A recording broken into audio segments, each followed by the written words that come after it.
Good evening YouTube, and welcome to my little studio.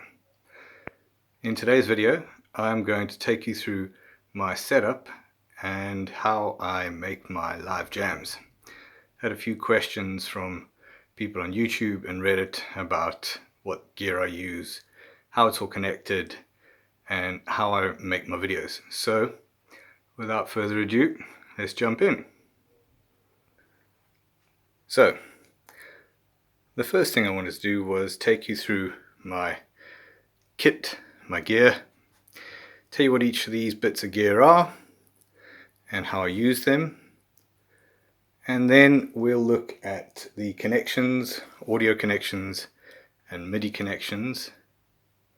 Then we'll take a look at the mixer, how that's set up, and then we'll take a look at the Octatrack, which is the heart or brain of the studio, and finally a bit of information about how I actually finish off a video. Okay, over here in the corner we've got a couple of Korg Volcas. We've got the Korg Volca bass. It's an analog monosynth. I use this for some bass lines and stabs. And down here we've got Korg Volca keys. I use this for sweeps and pads and also some stabby type sounds. Moving on, we've got the Roland Boutique SEO2. This is a 3 oscillator analog monosynth. It is kind of a Mini Moog clone, but not in the same way that the Behringer Model D is a Mini Moog clone. That's clearly a Mini Moog clone. This really is its own synth. It's a really warm, fat sound, excellent for bass lines and leads, which is what I use it for. Over here we've got the Roland Boutique TR8. It's a Roland drum machine from the Era range. It's fully expanded. It's got the 707, 727, 606 expansion kit in it. Very cool sounds. It definitely recreates that classic Roland drum sound, which is really essential for the sort of music that I do. I had thought about selling this and upgrading to the TR8S that everyone's raving about, but I just can't see how that's going to add anything to my setup that I don't already have or can't already do with the other bits of kit that I've got. Next up is the Roland Era System 1. This is a digital polysynth, analog modeling polysynth, or the Roland's ACB technology, which is analog circuit behavior. It does a pretty good job of emulating an analog synth. It's got a pretty good sound, good range. It's got a lovely reverb on it that I really love, and I use this for leads, pads, stabs, sweeps, all that sort of stuff. Alright, down here we've got another of the Roland Boutique series, the JU06. I've had this one for quite a while. I actually had a Roland Juno 6 many years ago, and I loved it. It was such an amazing sound. It was one of my first analog synths, and I was really sorry that I sold it all those years ago. But as soon as I saw this come on the market, I had to have it. It does a very good job of recreating that original sound. It's a little bit thinner, I'd say, than the original in terms of sound, but it's got everything that you need in there, and when it's sitting in the mix, you really can't tell the difference between this and the original. So moving on, we've got another of the Roland Era range. This is the TB03. This is your 303 clone. I've always wanted a 303, but I could never afford the real thing. When I saw this and heard the clips and saw the promo videos, I kind of had to buy it, and it does a very good job of recreating a 303 sound. It can do a lot more. It's got a lot of interesting patches inside it, but for me, I think I really only use the first few patches that recreate those classic 303 sounds. It does a really good job for acid lines and also just normal bass lines. You put this thing through a compressor and it sounds amazing. Right, now we've got the heart of the studio. This is the Electron Octatrack. It's in my opinion, the best sampler that money can buy. It does so much. It's a sampler, it's a MIDI sequencer, it's a mini mixer, it's packed full of effects, and it's an excellent live performance tool. And I'll talk more about this a bit later, but this is the heart of my studio. Everything is connected to this for sequencing, and even I'm sampling some of my equipment through it, which you can then do a lot more with once you get those samples into it. It's a great machine. Now some of the effects processors. We've got the Electron Analog Heat. This is effectively this is a stereo distortion unit. It's everything from an analog boost to the sound, through to a sort of tape saturation, and then all the way through to absolutely destroying the sound of whatever you put through it. It's quite an incredible machine. It's a little bit expensive, but really what you get for what's in the box is something else. Then moving on, we've got some guitar pedals. Say hello, Star Wars. We've got some guitar pedals over here. I've got a Moog, Mini Moog MF Drive. It's a distortion pedal. And a Strymon Blue Sky reverb pedal. Lovely lush reverb sounds. We've also got a little Korg Chaos effects pad. I use this mainly for reverb, adding reverb to tracks, bit of delay, maybe a bit of distortion. And back here we've got a few little interconnects. This is a Kenton through 5. Every studio should have one of these. It's effectively a MIDI through device. I'll talk a bit more about that in a second. And I've got a MIDI Solutions MIDI merger as well, which is effectively kind of the opposite of what the Kenton through 5 is. Okay, let's first talk about the audio connections. Let's start over here with the Korg Volkers. The Korg Volker bass has an audio output that connects into the Moog MF Drive. And from the output of the MF Drive, I'm coming into channel 2 on my mixer. So this is running in mono. The Volker Keys is also running in mono. It's got audio out into channel 1 of the mixer. I've also got an expression pedal under the table. There it is. And that's connected to the MF Drive, and I use that to control the filter of the with my foot. Then the SEO2, its audio out, is connected to the mixer on channel 3. Now this is a stereo channel, and that's why channel 4 is dark, because this channel is set up to run in stereo. The TR8 is connected via USB to USB 1 on the MX1. For anyone that doesn't know the MX1 very well, it has 4 USB host ports. It's designed to be used with other Roland gear, where you can run the audio and the MIDI from those bits of gear via USB into this mixer. Now I only use the audio part of that, so they're connected via USB, but I'm only really using that for the audio. The System 1 is also connected by USB to the MX1, as is the TB3. That is connected over here to USB 4. The JU06 has audio output coming into the Strymon reverb pedal, and from that it's going out of the Strymon through a analog to digital converter and then into the digital channel of the MX1. The Octatrack is connected, the main out of the Octatrack is connected to the inputs left and right of the analog heat, and the main out of the analog heat is then connected to channel 5 and 6 of the MX1. The Korg Chaos Mini effects pad is connected to the MX1's auxiliary send and return. So that way I can add a little bit of delay, reverb, etc. to individual channels via the send and return.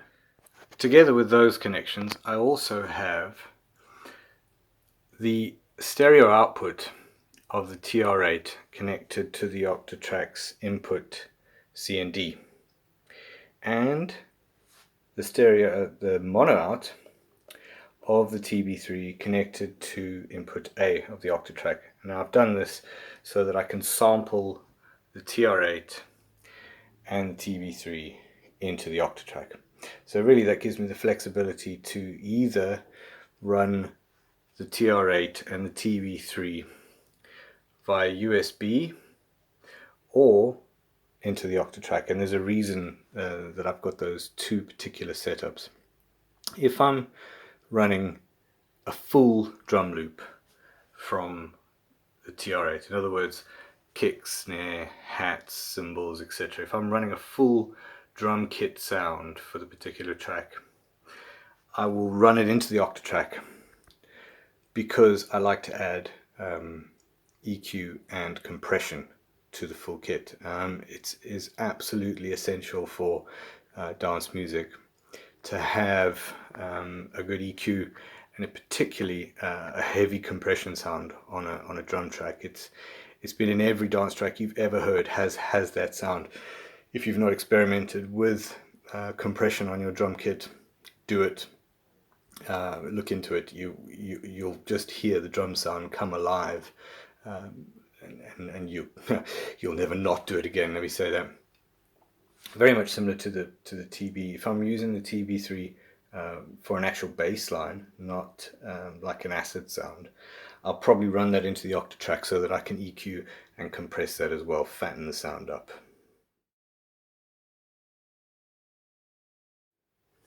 Okay, let's talk about MIDI. I have MIDI out of the Octatrack going into Kenton through 5. From here I've got MIDI through going into the Volca bass, MIDI through going into the Volca keys, and MIDI through going into the SE02. Then I've got another MIDI through coming out of the Kenton going into the MX1. And then, because the Era equipment and the boutique equipment, their MIDI out ports double as MIDI through, I've got a MIDI out from the MX1 going into MIDI in of the TR8, and I've got MIDI out of the TR8 going into MIDI in of the Juno, and then I've got MIDI out of the Juno going to MIDI in of the TB, MIDI out of the TB into MIDI in of the System 1. Finally, I've got a MIDI out of the System 1 going into MIDI in on the Octatrack, and that is so that I can use the keyboard of the System 1 as a controller keyboard. You've got to turn local off for that to work. Okay, let's take a little bit of a look at the MX01 setup. The MX01 is a performance mixer. It's pretty much a one of its kind, I think. I haven't seen anything else quite like it on the market. It's both a mixer and a bit of an instrument, you could say. It's got 18 channels, 4 of which are dedicated to other Roland gear. It was particularly designed to be used with the Era products. It's USB 1 to 4 over here. I mentioned earlier in the video about how I have some of the Era gear connected through USB in that way. One of its strengths is that it has something called scene memory, and a scene is all the settings for the individual channel strips. So in other words, the volume, the tone or filter knobs, their particular settings, that is, where the routings to the beat effects, the routings to the master effects, the settings for the master effects themselves, the settings for the sequencing of the beat effects. All of that is stored in a scene, and you can have 4 banks of 16 scenes, so 64 different scenes.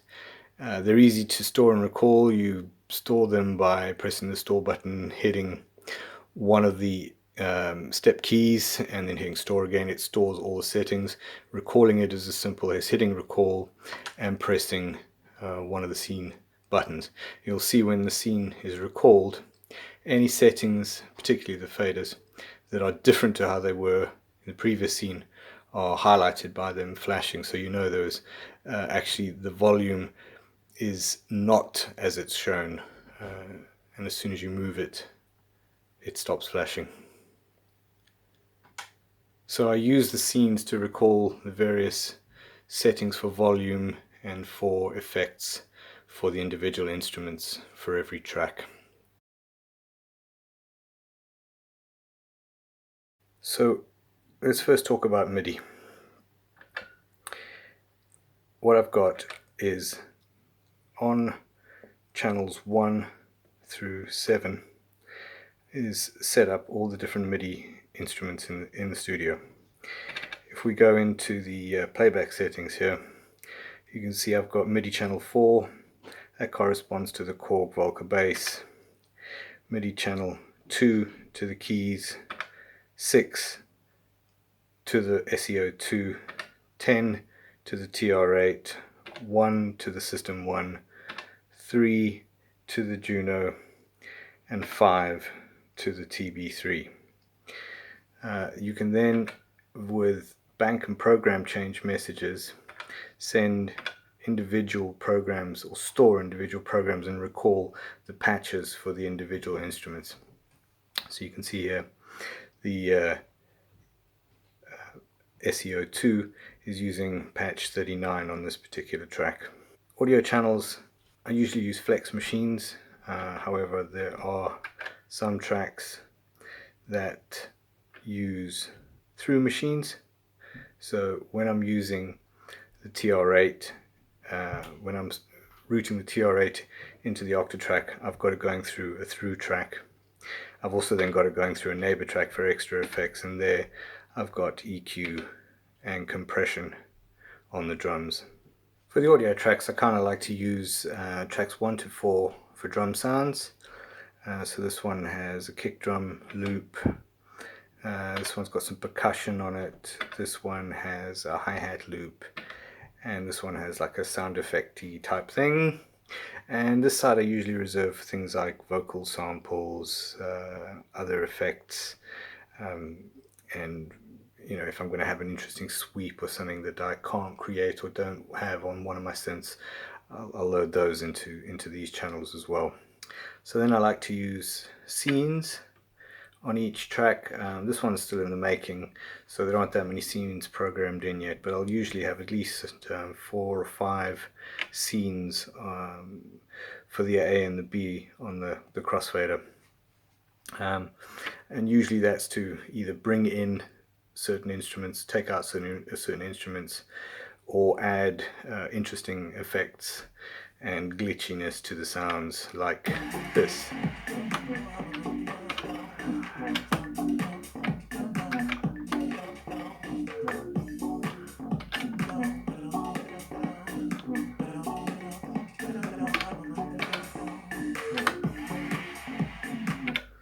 Okay, so that's roughly how I have all the gear connected, how the mixer is set up, and how the Octatrack is set up for audio and MIDI.